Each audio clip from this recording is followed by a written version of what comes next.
Hello everyone.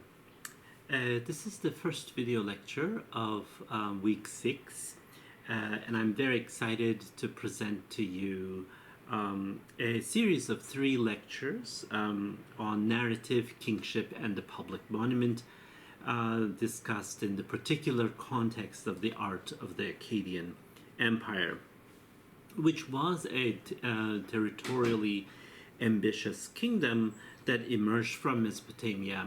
They emerged in southern Mesopotamia during the 3rd millennium BCE, towards the end of it. While focusing on this very critical time period in Mesopotamian history, we will also think about and discuss the question of public monuments, a very controversial and interesting topic that is very relevant today, that keeps on haunting us today. So, yet the invention of the idea of public monument, which I would like to discuss in this lecture and the next one, seems to go back to this latter half of the 3rd millennium BCE in Mesopotamia. We will also explore the role of narrative and especially visual narratives in that they play in the making of public monuments, and as also a way of reestablishing a relationship with the past. We will also talk about a very specific notion of kingship and kingship ideology within the Acadian Kingdom. So what is a public monument, and why is the public monument such a controversial thing today? We live in a time period where public monuments actually are found rather problematic. They're moved out of the public space. They are being questioned in terms of their role and the statements that they make in the public space. And in 2021, we seem to be in a rather important turning point to rethink the role of public monuments. And today, actually, major foundations are putting money in researching what public monuments mean today. Monuments are often associated with painful histories and despotic rulers, oppressive regimes, and ideologies which are no longer defendable or appreciated anymore in the public space. Just their presence is painful to certain communities. So what do we do with them? Yet we can continue to engage with monuments, memorialization in a very powerful way. A conventional monument, like the ones that I'm showing you here, implies that history is fixed, and that's, I think, where they tend to fail, and that they propose that history should be understood from one authoritarian point of view, imposed by the monument itself, imposed by the iconography and style and the kind of visual statement of the monument. But yet today we see the value in multiple and diverse voices, alternative stories and histories that need to be expressed. And so memorials could certainly function as a form of healing for certain communities, traumatized communities, as a way of healing from such social traumas. But they could also cause suffering. So I'd like us to really focus on this idea of the public monument during our Zoom discussion on Thursday. In the introduction of an important anthology on monuments and memory, Made and Unmade, Robert Nelson and Margaret Olin refer to public monuments in various ways encapsulating in various ways how the desire to commemorate, to mark a place, to represent the past to the present and the future, to emphasize one narrative of the past at the expense of others, or simply to make the past past. And this is how they really beautifully identify and characterize what a monument does and what a monument desires, what it intends to do, right? And so there is, this actually shows us that there is this very intimate relationship between monuments and memory, social memory, collective memory, shared memories, narrative, also, and the exercise of power by using and abusing history or the past. So last week we explored the early Bronze Age and early dynastic period in Mesopotamia and talked about the emergence of this kind of new prosperous city-states in southern Mesopotamia and how they cultivated a new urban elite culture which controlled a lot of the resources in these cities, did long-distance trade, get involved in long-distance trade through, and also kind of really sumptuous burials. And through this long-distance trade, they obtained exotic materials and had access to skilled craftsmanship. And we also noted that how southern and northern parts of Mesopotamia really developed different kinds of different traditions of urbanization. And you can see that distinction right here. For example, we looked at the royal tombs of Ur, where archaeologist Leonard Rulli uncovered 16 royal tombs that had some incredible objects associated with them, buried with them, that were actually specifically made for funerary ceremonies, but also saw the first evidence of human sacrifice, multiple subservient individuals being buried, sometimes even up to 74 individuals, going to their death along during the burial ceremony of their masters. So the complexity of this time period really, its relationship between elite ideology, craftsmanship, institutional loyalty, and dependence, and art is rather complex, as we saw that. And in terms of speaking of public monuments, last week I also covered the Stele of Eanna tomb in my lecture, although we didn't have so much time to discuss this very important monument in our Zoom session. So I'm trying to sort of really use this to enter the idea of the public monument, the invention of the public monument again, and in our readings we will see this also. You will recall the Stele of Eanna tomb was found at the site of Tello, ancient Girsu in southern Mesopotamia, as one of our earliest public monuments that give an account of a particular historical event.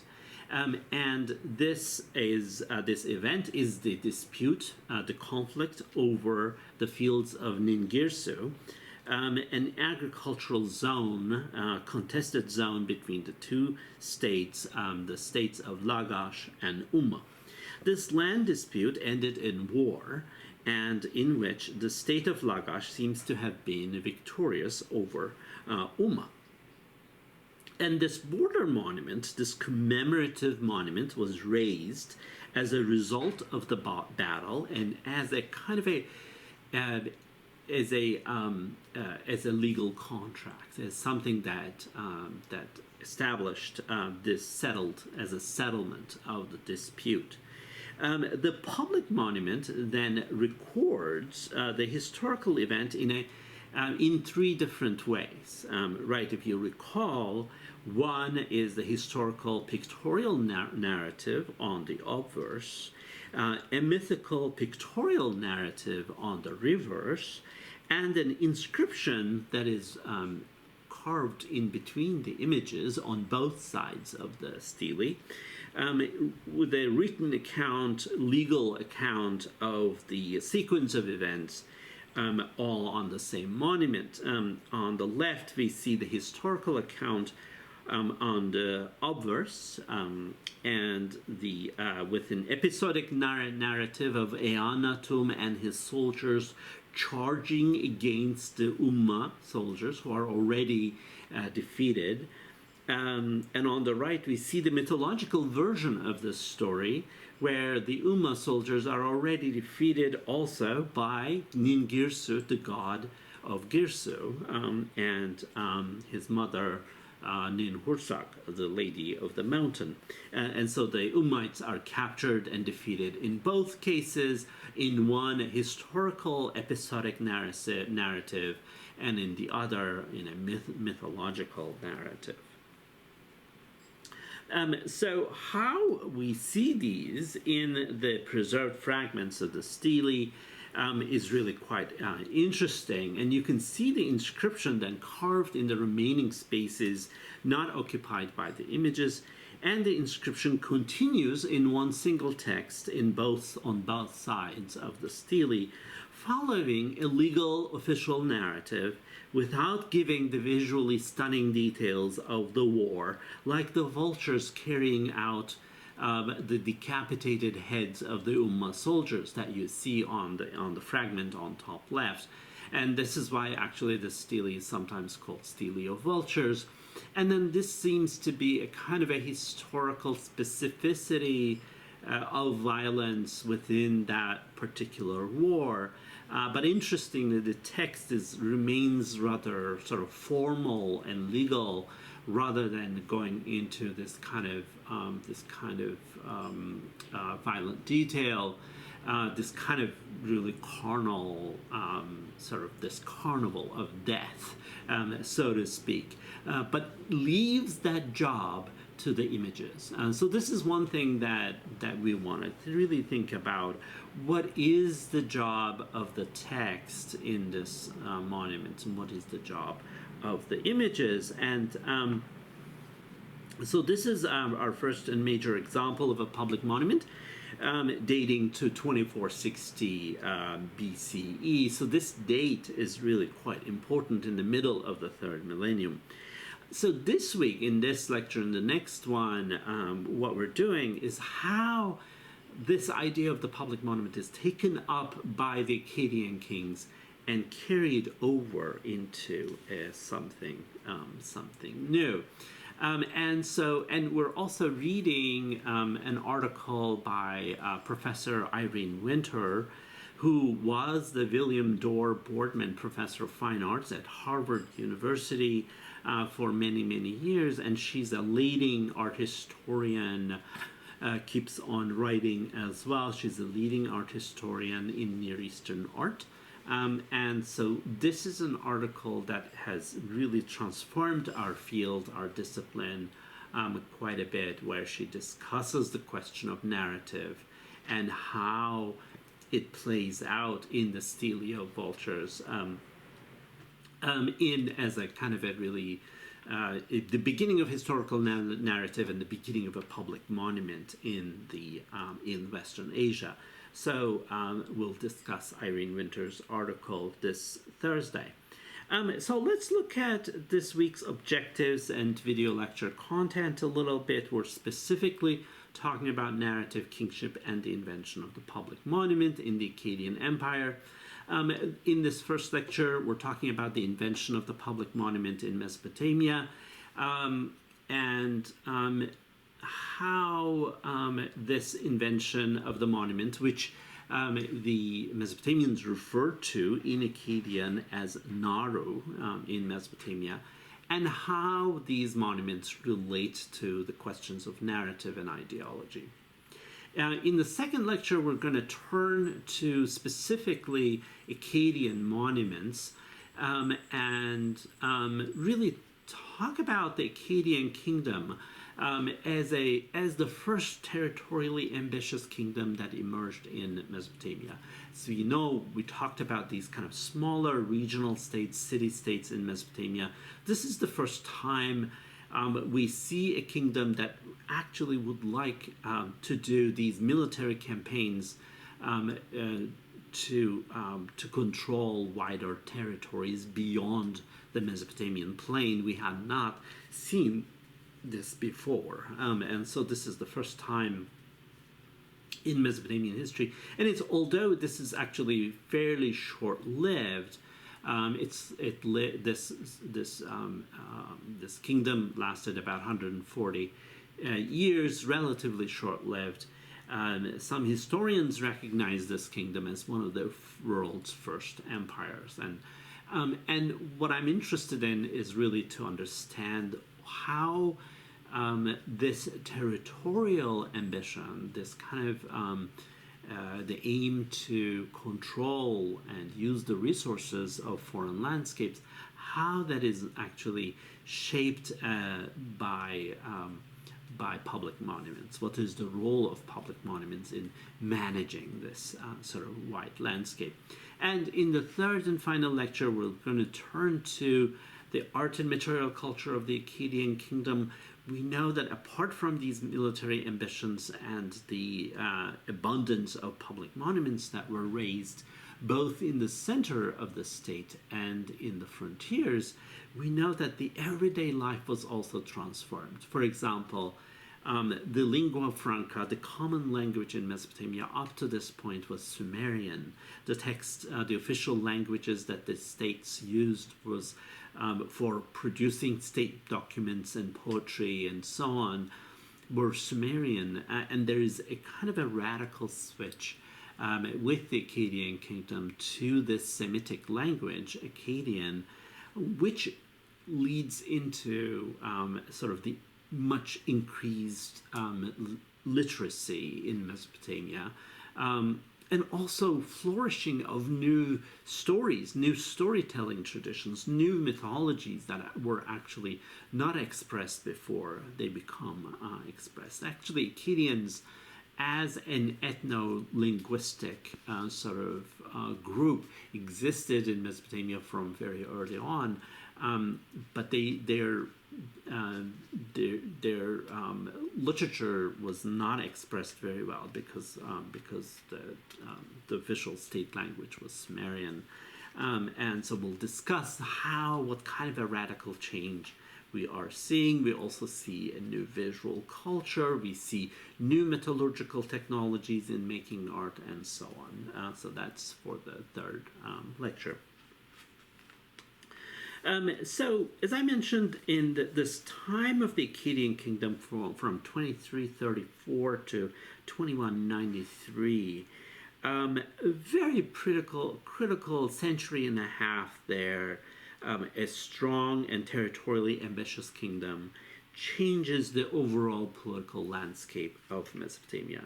The Akkadian kings, particularly Sargon and Naram-Sin, extended the impact of this kingdom to wider geographies, with military expeditions reaching all the way to the Anatolian highlands, to the Mediterranean Sea, and the Iranian mountains, the Zagros Mountains, that kind of borderlands between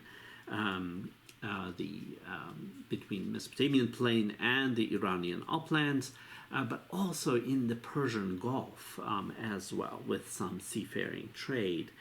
So we're going to see what kind of changes that are happening. So the Akkadian, in this kind of unification or widening of the political sort of prospects of Mesopotamia, we see the formation of imperial landscapes on conquered borderlands. So this is a major innovation of the Acadian Kingdom. Secondly, we are also seeing the cultivation of the idea of the public monument, set up both at the borderlands and in the imperial center with different kinds of functions. We see the promotion of a new state-recognized language, Akkadian, which is a Semitic language, which gradually then replaced Sumerian, which was a lot harder to learn, thereby sort of increasing the possibility, the increasing literacy within the society, and allowing the writing of Akkadian myths and stories. And finally, this also introduced a new model of kingship that is this kind of semi-divine kingship that we will see. There will be some really important implications of this announcement of the the Acadian king as divine. And so here I'm sharing with you the chronological outline of the Acadian kings, each of whom raised a number of commemorative monuments. We're going to look at those in the next lecture, starting with the founder of the dynasty, Sargon, who starts as a conventional king of the early dynastic state, but becomes the founder of the territorially ambitious kingdom. And then Naram-Sin, who, where we have some substantial evidence for his monuments demonstrating a kind of a really innovative aspects of his kingship. And so the word for public monument in Akkadian was naru. And we see this word in the existing textual evidence that we have in the archives as a word that covers two important types of monuments, two important types of public monuments, and those are the stereotype monuments for the urban centers that are usually set up in the urban centers, either in Mesopotamia or in the frontiers. And then the second one is rock reliefs, usually reserved for frontier peripheral landscapes, reliefs carved into the living rock. We call them rock reliefs, at mountain passes, sacred springs, and so on, such significant frontier sites. The audience for the first one is mainly and especially the urban citizens at home in Mesopotamia, while the audience for the frontier rock monuments are especially local communities, their kings in the borderlands, and divinities. Sometimes we believe that some of them are actually really referring to and speaking to gods of the place. And then the urban naru are intended for construction of a collectively accepted ideology and a shared sense of official history, whereas the goal of the frontier naru seems to be marking these frontier territories and politically demarcating these landscapes. So this completes my first lecture of the week, and in the next lecture we will discuss the notions of divine kingship in the Akkadian Empire and the role of the monuments in shaping of the public sphere in the kingdom. Thanks for listening.